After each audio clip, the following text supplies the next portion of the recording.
لیکن ابھی تک اسرائیلی آرمی وہاں پر موجود ہے۔ ادھر ٹرمپ سے بنجامن نتنیاہو نے یہ شکایت لگائی اور کہا حماس کی طرف سے جو ہاسٹیج مر چکے ہیں ان کی لاش کو ہمارے حوالے نہیں کیا جا رہا ہے، حماس معاہدے کی خلاف ورزی کر رہا ہے۔ اور ٹرمپ نے بنجامن نتنیاہو کو جواب دیا کہ ایسا نہیں ہے، حماس زمینوں کی کھدائی کر رہی ہے، جو مردہ ہیں ان کی لاشوں کی تلاش جاری ہے اور اس کے لیے حماس کو ٹائم چاہیے۔ حماس نے بھی وقت مانگا ہے، ٹائم لیا ہے کہ کچھ دنوں کا ٹائم چاہیے تمام ہوسٹیج کی لاشوں کو اسرائیل کے حوالے کرنے کے لیے۔ ادھر اسرائیل نے اب تک 120 فلسطینیوں کی لاشوں کو حماس کے حوالے کر دیا ہے۔ ان میں زیادہ تر حماس کے رہنما ہیں، کچھ فلسطین کے بڑے شہری ہیں، لیکن ابھی تک شہید یحییٰ سنوار کی لاش کو اسرائیل نے حماس کے حوالے نہیں کیا ہے۔ 16 اکتوبر 2024 میں یحییٰ سنوار کی شہادت ہو گئی تھی اور وہ اپنے کمرے میں نہیں بیٹھے ہوئے تھے، وہ کسی ٹنل میں نہیں چھپے ہوئے تھے، بلکہ فرنٹ لائن میں آ کر اسرائیلی آرمی کے خلاف وہ جنگ لڑ رہے تھے، اسرائیلی آرمی پر وہ حملے کر رہے تھے اور آخری سانس تک وہ دفاع کر رہے تھے، اسرائیلی آرمی کے خلاف جنگ میں مصروف تھے۔ ان کی ایک فوٹو اور ویڈیو وائرل ہوئی جس میں دیکھا جا رہا تھا کہ ان کے زخم پر لگاتار نشانات ہیں، ان کو بندوق کی کئی ساری گولیاں لگی ہوئی ہے اور اس کے باوجود وہ ایک ٹوٹی ہوئی عمارت میں ایک صوفہ پر بیٹھے ہوئے ہیں اور اسرائیل کا جو وہاں پر ڈرون کیمرہ ہے، اسرائیل کا جو ڈرون ہے وہ ان کے اوپر گردش کر رہا ہے اور ایک ڈنڈے سے، ایک چھڑی سے وہ اس ڈرون کو نیچے گرا رہے ہیں۔ تو آخری سانس تک انہوں نے دفاع کیا، اسرائیل کے خلاف انہوں نے جنگ جاری رکھی، انہوں نے پیچھے ہٹنے کا کام نہیں کیا، انہوں نے چھپنے کا کام نہیں کیا۔ اور اسرائیل کے جس دستے سے ان کا مقابلہ ہوا تو اس وقت ان کی حفاظت کے لیے، ان کے بچاؤ کے لیے القسام بریگیڈ کا کوئی بھی دستہ موجود نہیں تھا، بلکہ عام القسام بریگیڈ کے ممبرز کی طرح وہ بھی میدان جنگ میں فرنٹ لائن پر موجود تھے اور اسی کی وجہ سے ان کی تصویر وائرل ہوئی، ان کی ویڈیو وائرل ہوئی اور پوری دنیا نے تسلیم کیا کہ حماس کے لیڈر بہادر ہیں، میدان جنگ میں پہلی لائن میں آ کر لڑ رہے تھے۔ اور ایسا بہت کم ہوتا ہے کہ کوئی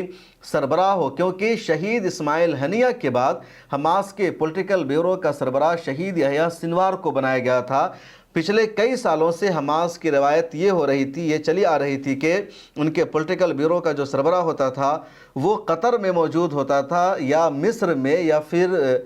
لبنان میں، نہ کہ وہ غزہ پٹی میں موجود ہوتا تھا، لیکن یحییٰ سنوار غزہ پٹی میں موجود تھے اور میدان میں رہ کر وہ کمان کو سنبھال رہے تھے۔ 16 اکتوبر 2024 کو ان کی شہادت ہو جاتی ہے اور جب اگلے دن اسرائیل نے پہچان لیا ڈی این اے کے ذریعے کہ جس کو ہم نے شہید کیا ہے، جن کو ہم نے مارا ہے وہ یحییٰ سنوار ہے، اسرائیل کو یقین نہیں ہو رہا تھا۔ بہرحال جب ڈی این اے کے ذریعے اسرائیل کو یقین ہو گیا، ان کی انگلی کو کاٹ کر ان کا ڈی این اے ٹیسٹ کیا گیا، حالانکہ ڈی این اے ٹیسٹ کے لیے ایک بال بھی کافی ہے، لیکن اسرائیل کی بربریت دیکھیے، اسرائیل کی دہشت گردی دیکھیے کہ انہوں نے انگلی کو کاٹ دیا۔ بہرحال جب ڈی این اے کے ذریعے کنفرم ہو گیا کہ یہی یحییٰ سنوار ہے، اور کنفرمیشن کی وجہ یہ تھی کہ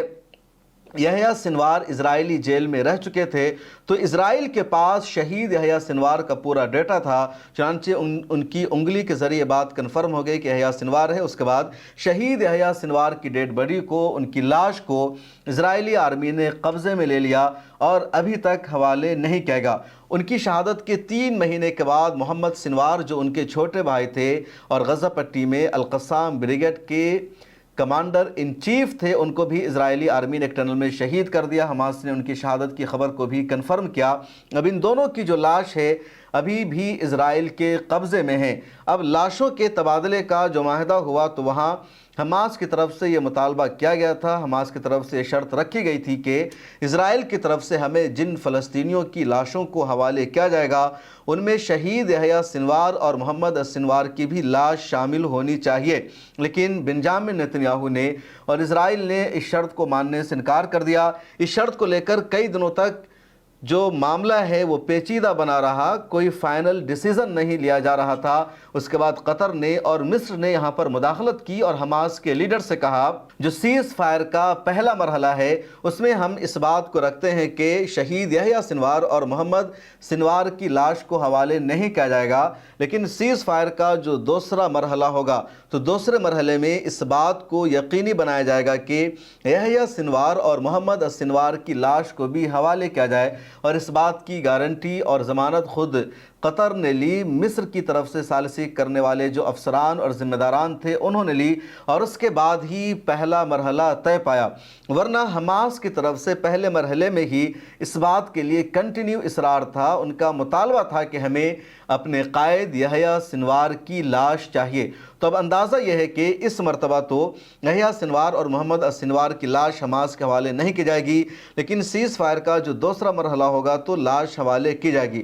دوسرے مرحلے کے لیے بات چیت ابھی تک شروع ہوئی یا نہیں ہوئی، اس حوالے سے امریکی صدر ٹرمپ نے شرم الشیخ میں ہی کہا تھا کہ دوسرے مرحلے کے لیے بات چیت شروع ہو چکی ہے، لیکن ابھی تک دوسرے مرحلے کی بات چیت کو ثالثی کرنے والے ممالک کی طرف سے کنفرم نہیں کیا گیا ہے، اور اسرائیل پوری کوشش یہ کر رہا ہے کہ ایک مرتبہ پھر اسے حماس پر اور غزہ پٹی پر حملہ کرنے کا موقع مل جائے، لیکن ٹرمپ نے اس مرتبہ اسرائیل پر نکیل کس رکھی ہے، مکمل پابندی لگا رکھی ہے، اور بنجامن نتنیاہو کو کوئی بھی موقع نہیں دیا جا رہا ہے۔ بنجامن نتنیاہو کی پوری سازش ہے، پوری کوشش یہ ہے کہ دوبارہ جنگ شروع ہو جائے تاکہ اس کے دیش میں اس کے خلاف مقدمہ ابھی نہ چل سکے اور اس کو جیل جانا نہ پڑے۔ اس ویڈیو میں اتنا ہی، پھر گزارش ہے پبلک فیس کو اس یوٹیوب چینل کو سبسکرائب کر لیجئے، اگر آپ ہمیں فیس بک پر دیکھ رہے ہیں تو اس پیج کو فالو کر لیجئے، پھر ملاقات ہوگی۔ اللہ حافظ۔